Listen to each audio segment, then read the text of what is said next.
सभी धम्म मित्रों को सप्रेम नमो बुद्धा जय भीम। बौद्ध भारत में आपका स्वागत है। संयुक्त निकाय भाग 1 का छठा वर्ग उसका तीसरा सूत्र है पठम संयोजन सूत्र।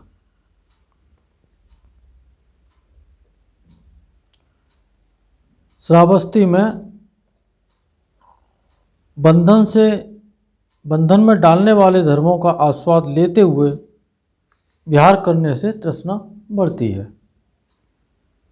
तृष्णा के होने से उपादान होता है। इस तरह सारा दुख समूह उठ खड़ा होता है। बंधन में डालने वाले धर्मों का आस्वाद यानी कि उसमें रमण करना, जो संसार में जो इन 6 इंद्रियों के जो संसार में जो सुख हैं,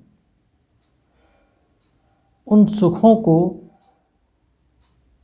उनके स्वादों को लेते हुए और लोटपोट जो लगाते हैं, ऐसा और चाहिए और दुख है तो नहीं चाहिए, इस तरह से तो उनकी तृष्णा बढ़ती है। तृष्णा के होने से उपादान होता है और फिर सारा दुख समूह उठ खड़ा होता है। भिक्षुओं, तेल और बत्ती के होने से तेल प्रदीप जलता रहता है। उस प्रदीप में कोई पुरुष रह रह कर तेल डालता रहे और बत्ती उकसाता जाए तो वह आहार पाते रहने से बहुत काल तक जलता रहेगा। दीपक के अंदर तेल और बत्ती 2 होते हैं और दोनों की कोई वृद्धि करता जाए तो वो जलता ही रहेगा, वो बुझेगा ही नहीं कभी। भिक्षु, वैसे ही बंधन में डालने वाले धर्मों का आस्वाद लेते हुए विहार करने से तृष्णा बढ़ती है। तृष्णा के होने से उपादान होता है। इस तरह सारा दुख समूह उठ खड़ा होता है।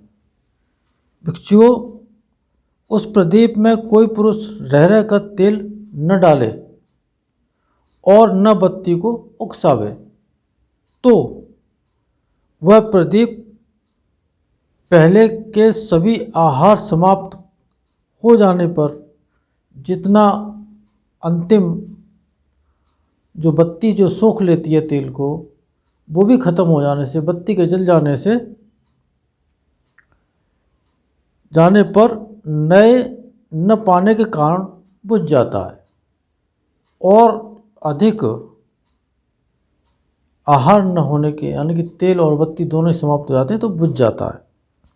भिक्षु, वैसे ही बंधन में डालने वाले धर्मों में बुराई देखते हुए जो विहार करता है, यानी कि ऐसे धर्म में स्थिर होता है कि संसार में जो बंधन है वो उनमें बुराई ही बुराई है, इसलिए ऐसा विहार करने से तृष्णा नहीं बढ़ती। इस तरह सारा दुख समूह रुक जाता है। द्वितीय संयोजन सूत्र। श्रावस्ती में भिक्षु, तेल और बत्ती के होने से तेल प्रदीप जलता रहता है। कोई पुरुष उस प्रदीप में रह रह कर तेल डालता जाए, बत्ती उकसाता जाए तो यह आहार पाते रहने से बहुत काल तक जलता रहेगा। और बाकी फिर ऊपर की तरह से पठम महारुक्ष सूत्र। तृष्णा महावृक्ष है। श्रावस्ती में भिक्षुओं, संसार के आकर्षक धर्मों में आसक्त होने से तृष्णा बढ़ती है। तृष्णा के होने से उपादान और फिर उसके होने से पूरा दुख समूह उठ खड़ा होता है। भिक्षुओं, कोई महावृक्ष हो, उसके जो मूल नीचे या अगल बगल फैले हों, सभी ऊपर रस भेजते हों, इस तरह वह महावृक्ष आहार पाते रहने के कारण चिरकाल तक रह सकता है। बच्चों वैसे ही संसार के आकर्षक धर्मों में बच्चों कोई महावृक्ष हो, तब कोई पुरुष कुदाल और टोकरी ले आए, वह उस वृक्ष के मूल को काटे, मूल को काटकर उसके नीचे सुरंग खोद दे और वृक्ष के सभी मूल सोई को काट कर निकाल दे, वह वृक्ष को काट कर टुकड़े टुकड़े कर दे, फिर टुकड़ों को भी चीर डाले, चीर कर छोटी छोटी चैली निकाल दे, चैली को धूप में और हवा में सुखाकर जला दे, जलाकर कोयला बना दे, कोयले और राख को या तो हवा में उड़ा दे या नदी की धार में बहा दे। इस तरह वह महावृक्ष उन्मूल हो जाए, उसका फिर प्रो नहीं हो। बच्चों वैसे ही संसार के आकर्षक धर्मों में केवल बुराई देखने से तृष्णा रुक जाती है, तृष्णा के रुक जाने से उपादान नहीं होता। इस तरह सारा दुख समूह रुक जाता है। द्वितीय महावृक्ष, ये भी घटना श्रावस्ती की है। भगवान ने किसी दूसरे अवसर पर ये धर्म प्रवचन दिया होगा और ठीक उसी तरह से बता दिया। तरुण सुत, तृष्णा तरुण वृक्ष के समान है। श्रावस्ती में भिक्षुओं बंधन में डालने वाले धर्मों का आस्वाद देखते हुए विहार करते रहने से तृष्णा बढ़ती है। तृष्णा के होने से उपादान होता है और इस तरह दुख समूह उठ खड़ा होता है। भिक्षुओं तब तरुण वृक्ष हो, कोई नया वृक्ष है उसकी बात कर रहे हैं, कोई पुरुष समय समय पर उसके थाल को फुलाकर बनाता रहे, माद देता रहे, पानी डालता रहे। भिक्षुओं इस प्रकार वह वृक्ष आहार पाकर फुनगे और बड़े और खूब फैल जाए। भिक्षुओं वैसे ही आस्वाद देखते हुए विहार करने से तृष्णा बढ़ती है। भिक्षुओं कोई तरुण वृक्ष हो, तब कोई पुरुष कुदाल और टोकरी ले आवे और ठीक उसी प्रकार से उसका काट पीट करके और जला दे और फेंक दे। भिक्षुओं वैसे ही बंधन में डालने वाले धर्मों में बुराई ही बुराई देखते हुए विहार करने से तृष्णा नहीं बढ़ती। तृष्णा के रुक जाने से उपादान नहीं होता। इस तरह सारा दुख समूह रुक जाता है। नामरूप सूत्र, श्रावस्ती में भिक्षुओं बंधन में डालने वाले सभी धर्मों में आस्वाद देखते हुए विहार करने से नामरूप उठते हैं।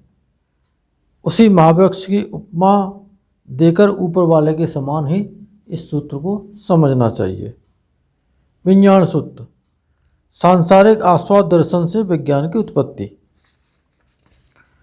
श्रावस्ती में भिक्षुओं बंधन में डालने वाले धर्मों में आस्वाद देखते हुए विहार करने से विज्ञान उठता है, उठ खड़ा होता है। ये भी ठीक उसी वृक्ष के समान और इसका जो प्रवचन किया। निदान सूत्र, प्रतीत समुत्पाद की गंभीरता। एक समय भगवान कुरु जनपद में कम्मासदम नामक कुरुओं के कस्बे में विहार करते थे। ये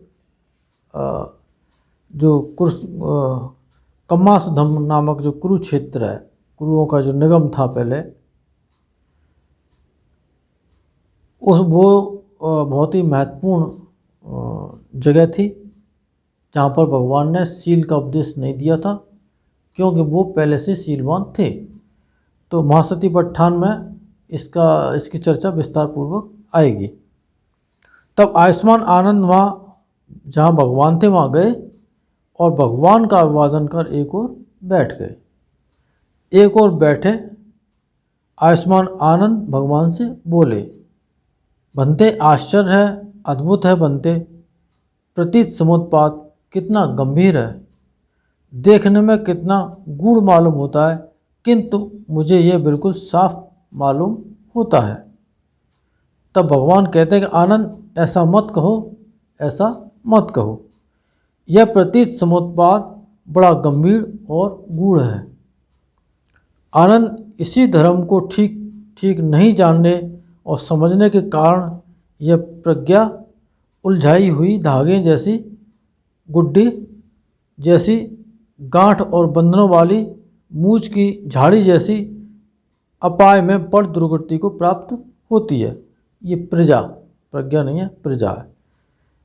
ये क्यों इस तरह से सिलसिला उसके साथ चलता है, बार बार दुख में पड़ जाता है, तमाम सारा जीवन भर त्रस्त रहता है, हैरानी, बेचैनी, परेशानी, ये हारी, बीमारी, ये तकलीफ़, वो तकलीफ़, रोते रोते रोते रोते और अंतिम क्षणों तक पहुंच जाता है। क्यों? क्योंकि ठीक प्रकार से वो प्रतीत समुत्पात का किसी को ज्ञान होता नहीं है। बुद्धिज्म को छोड़ करके लोगों ने इसका नाम भी नहीं सुना होगा। यह नाम सुनते हैं और उसको समझने की कोशिश करते हैं, तो इतना आसान नहीं बता रहे हैं भगवान से। इसके लिए 20 दिन की साधना होती है प्रतीत समुत्पात को। अब जो 20 दिन की साधना करने वाले जानते हैं कितना समझ चुके होते हैं।